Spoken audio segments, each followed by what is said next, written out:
प्यारे बच्चों, आप सभी को सबसे पहले मैं राकेश कोष्टी 73वें गणतंत्र दिवस की हार्दिक शुभकामनाएं देता हूं। इन पंक्तियों के साथ, चमन का हर सुमन है वतन के लिए, जिंदगी भी हवन है वतन के लिए, फंसी रही फांसियों में कई गर्दनें, यही हमारा नमन है वतन के लिए, यही हमारा नमन है वतन के लिए। जय हिंद, जय भारत। अभी तक हमने पिछले वीडियोज में रेस्पिरेशन के संबंध में, एक्सक्रीशन के संबंध में, फर्मेंटेशन एक किण्वन क्रिया के संबंध में पढ़ा। आज हम प्लांट्स फिजियोलॉजी के बारे में पढ़ेंगे। प्लांट्स से संबंधित कुछ टॉपिक्स के बारे में पढ़ेंगे, जैसे प्रकाश संश्लेषण, यानी पौधे भोजन निर्माण किस तरह से करते हैं। आज हमारी चर्चा का विषय रहेगा फोटोसिंथेसिस क्रिया का सैद्धांतिक चित्र सहित विवरण। फोटोसिंथेसिस यानी प्रकाश संश्लेषण क्रिया की विशेषताएं क्या हैं, प्रकाश संश्लेषी वर्णक क्या है, यानी फोटोसिंथेटिक पिगमेंट्स क्या हैं, और क्लोरोफिल निर्माण के लिए किन किन चीजों की आवश्यकता होती है। तो सबसे पहले जो पौधे हैं, प्रायः ग्रीन प्लांट्स, क्या पौधे अपनी जड़ों के माध्यम से, रूट्स, हेयर्स के माध्यम से, सॉइल से वाटर एंड मिनरल्स यानी जल और खनिज लवण का अवशोषण करके पौधे के ऊपरी भागों यानी अपवर्ड डायरेक्शन में प्लांट लीव्स तक पहुंचाते हैं। पत्तियों की अपर एंड लोअर एपिडर्मिस पर छोटे छोटे से यानी माइन्यूट पोर्स पाए जाते, जिन्हें हम स्टोमेटा कहते। ये स्टोमेटा द्वारा वातावरण से एब्जॉर्प्शन ऑफ एटमॉस्फेरिक CO2 यानी वातावरण से इन स्टोमेटा द्वारा CO2 का अवशोषण किया जाता है। प्लांट लीव्स में क्लोरोफिल पाया जाता है। ये सभी रॉ मटेरियल्स अर्थात chlorophyll, water and minerals, CO2, ये सभी सनलाइट की प्रेजेंस में फूड फॉर्मेशन करते अर्थात कार्बोहाइड्रेट का निर्माण करते हैं और साथ ही ऑक्सीजन को रिमूव करते हैं, जो अन्य जीवों के लिए प्राणदायक वायु का कार्य करती है। तो इस तरह से हरे पौधों द्वारा भोजन निर्माण की प्रक्रिया प्रकाश संश्लेषण कहलाती है। यह है liner diagrammatic presentation of photosynthesis. तो हम ये देखें कि प्रकाश संश्लेषण क्रिया की विशेषताएं क्या हैं।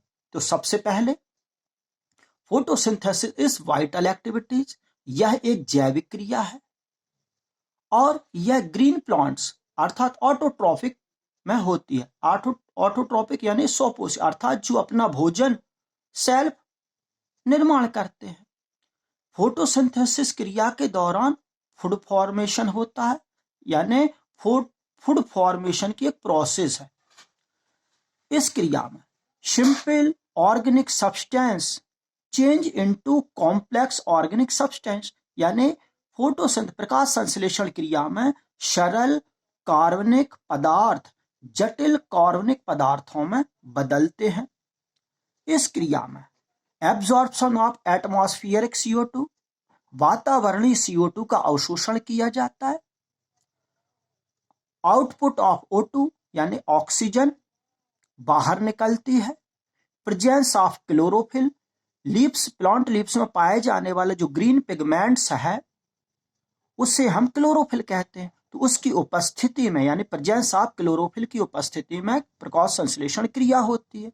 साथ ही प्रेजेंस ऑफ सनलाइट, यह सूर्य प्रकाश की उपस्थिति में होती है।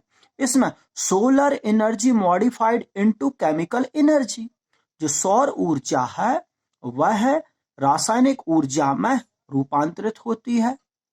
यह एक एनाबॉलिक रिएक्शन है, यानी निर्माणात्मक क्रिया अर्थात सरल कार्बनिक पदार्थों से जटिल कार्बनिक पदार्थों का निर्माण होता है। तो यह एक निर्माणात्मक क्रिया यानी एनाबॉलिक क्रिया है। This process is biological oxidation reduction, यानी यह जैव ऑक्सीकरण और अपचयन क्रिया है। यह एक एंडोथर्मिक यानी ऊष्मा शोषी रिएक्शंस है। तो साथ ही इस फोटोसिंथेसिस को कॉल्ड एज कार्बन एसिमिलेशन यानी कार्बन एसिमिलेशन क्रिया भी इसे कहा जाता है। तो यूं हम कहें कि जो प्रकाश संश्लेषण है वो हरे पेड़ पौधों में होने वाली फूड फॉर्मेशन की एक ऐसी प्रोसेस है जिसमें जो वाटर एंड मिनरल्स, CO2 और सनलाइट, क्लोरोफिल की प्रेजेंस में सिंपल ऑर्गेनिक सब्सटेंस को कॉम्प्लेक्स ऑर्गेनिक सब्सटेंस में मॉडिफाइड होते हैं। इस तरह पौधों भोजन निर्माण की क्रिया प्रकाश संश्लेषण कहलाती है। अब उसका ओल्ड इक्वेशन, पहले पुस्तकों में ये इक्वेशन मिलेगा क्या, 6CO2 + 6H2 यानी कार्बन डाइऑक्साइड के 6 अणु और जल के 6 अणु सनलाइट एंड क्लोरोफिल की प्रेजेंस में जटिल कार्बनिक पदार्थ यानी कार्बोहाइड्रेट अर्थात C6H12O6 का निर्माण करते हैं और ऑक्सीजन को रिमूव करते हैं। लेकिन मॉडर्न जो इक्वेशन है उसमें कार्बन डाइऑक्साइड के 6 मॉलिक्यूल्स और जल के 12 अणु ये आपस में क्रिया करते हैं। Presence of sunlight and presence of chlorophyll, सूर्य प्रकाश और क्लोरोफिल की उपस्थिति में क्रिया करके जटिल कार्बनिक पदार्थ कार्बोहाइड्रेट का निर्माण करते हैं। ऑक्सीजन रिमूव्ड होती है, साथ ही जल भी बनता है। जो ऑक्सीजन रिमूव्ड होती है वह अन्य जीवों के लिए प्राणदायक वायु का कार्य करती है। आगे हम पढ़ेंगे फोटोसिंथेटिक पिगमेंट्स के बारे में। तो जो प्लांट लीव्स रहती हैं यानी पौधों की पत्तियां रहती हैं उनमें मैनी कलरफुल पिगमेंटेड सेल्स पाई जाते हैं, यानी कई रंगों की वर्णक कोशिकाएं पाई जाती हैं। तो जो हेल्प्स इन फोटोसिंथेटिक प्रोसेस, ये जो कलरफुल पिगमेंटेड सेल्स हैं वो प्रकाश संश्लेषण क्रिया में मदद करते हैं जिसके थ्रू फूड फॉर्मेशन होता है। तो ऐसी कलरफुल पिगमेंटेड सेल्स को हम फोटोसिंथेटिक पिगमेंट्स कहते हैं यानी प्रकाश संश्लेषी वर्णक कहते हैं, जो प्रकाश संश्लेषण क्रिया में सहायक होते हैं और भोजन निर्माण का कार्य करते हैं। तो अब हम ये देखें कि पत्तियों में मैनी कलरफुल पिगमेंट्स तो पाए जाते हैं। तो कौन कौन से ऐसे पिगमेंट्स हैं? सामान्यतः जो पत्तियां रहती है वो ग्रीन कलर की रहती हैं, लेकिन कुछ शोपीस वाली पत्तियां ऑर्नामेंट्स प्लांट्स रहते हैं उनकी पत्तियों में कई कलर्ड स्पॉट पाए जाते हैं। तो वो कलर्ड स्पॉट किन के रहते हैं? तो वो रहते हैं विभिन्न पिगमेंट्स के। सबसे पहले क्लोरोफिल। जो क्लोरोफिल है वह 5 प्रकार का होता है। Chlorophyll A, chlorophyll B, chlorophyll C, chlorophyll D and chlorophyll E. इसमें से क्लोरोफिल जो ए है इन ऑल ग्रीन प्लांट्स, यानी जो क्लोरोफिल ए है वह समस्त हरे पेड़ पौधों में पाया जाता है। Chlorophyll B green, blue, brown and red algae को छोड़कर सभी प्लांट्स में पाया जाता है।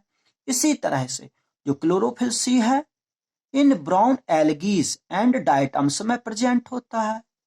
इसके अलावा क्लोरोफिल डी है in red algae only present, यानी सिर्फ लाल शैवालों में यह क्लोरोफिल डी पाया जाता है। इसके बाद आता है क्लोरोफिल ई, जो जैंथोफाइटा के अंतर्गत जो प्लांट्स एल्गीज आती हैं उनमें यह पाया जाता है। इसके बाद आता है जैंथोफिल पिगमेंट्स, यह एक येलो ब्राउनिश कलर का पिगमेंट्स होता है। इसके बाद है कैरोटीनॉइड्स। कैरोटीनॉइड्स जिसे 3 भागों में डिवाइड किया गया, carotene alpha, carotene beta and carotene gamma. तो जो कैरोटीन अल्फा है इन रेड एल्गीज यानी लाल शैवालों में और हर प्लांट्स में पाया जाता है। इसके अलावा है कैरोटीन बीटा जो इन ऑल प्लांट्स यानी सभी पौधों में कैरोटीन बीटा पाया जाता है। इसी तरह से जो कैरोटीन गामा जो पिगमेंट्स है जो कि कैरोटीनॉइड्स के अंतर्गत आता है इन ग्रीन सल्फर बैक्टीरिया, यानी जो हरे गंधक जो जीवाणु रहते हैं उनमें ये कैरोटीन गामा पाया जाता है। इसके बाद आता है फाइकोबिलिन्स। तो फाइकोबिलिन्स इसको 3 भागों में डिवाइड किया गया, फाइकोएरिथ्रिन, फाइकोसाइनिन एंड एलोफाइकोसाइनिन। इनमें से फाइको जो एरिथ्रिन है वह रेड एल्गीज में पाया जाता है, फाइको जो साइनिन है वह ब्लू ग्रीन एल्गीज में पाया जाता है।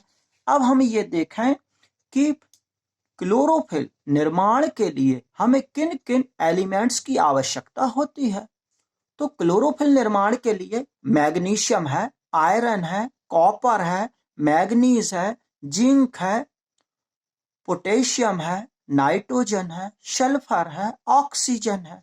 ये तत्व की हमें आवश्यकता होती। साथ ही साथ जेनेटिक सब्सटेंस डीएनए यानी आनुवांशिक जो पदार्थ है, आनुवांशिक पदार्थ डीएनए और आरएनए होते हैं, लेकिन हमें यहाँ पर आनुवांशिक पदार्थ डीएनए की आवश्यकता होती है। अब क्लोरोफिल का निर्माण कैसे होता है? तो सबसे पहले प्रोटोक्लोरोफिल। जो प्रोटोक्लोरोफिल है वह येलोइश पिगमेंट्स है। यह सनलाइट की प्रेजेंस में चेंज इनटू क्लोरोफिल, यानी जो प्रोटोक्लोरोफिल है वह सनलाइट की प्रेजेंस में ग्रीन पिगमेंट्स क्लोरोफिल में बदल जाता है। तो क्लोरोफिल एक फोटोसिंथेटिक पिगमेंट्स है, present in all photosynthetic plants, यानी ये क्लोरोफिल जो ए है वह सभी प्रकाश संश्लेषी पौधों में पाया जाता है। सामान्यतः प्लांट्स में क्लोरोफिल ए की अपेक्षा क्लोरोफिल बी 2 से 3 गुना अधिक पाया जाता है। आज की इस वीडियो में आप सभी का मैं राकेश कोष्टी स्वागत करता हूं। साथ ही आप सभी से रिक्वेस्ट करना चाहूंगा कि यदि आपको मेरे वीडियोस पसंद आ रहे हैं तो उनको लाइक और शेयर करें, साथ ही चैनल को सब्सक्राइब करें और बेल आइकन्स को जरूर दबाएं, जिससे वीडियोस सबसे पहले आपके मोबाइल पर उपलब्ध हो सके। Thank you.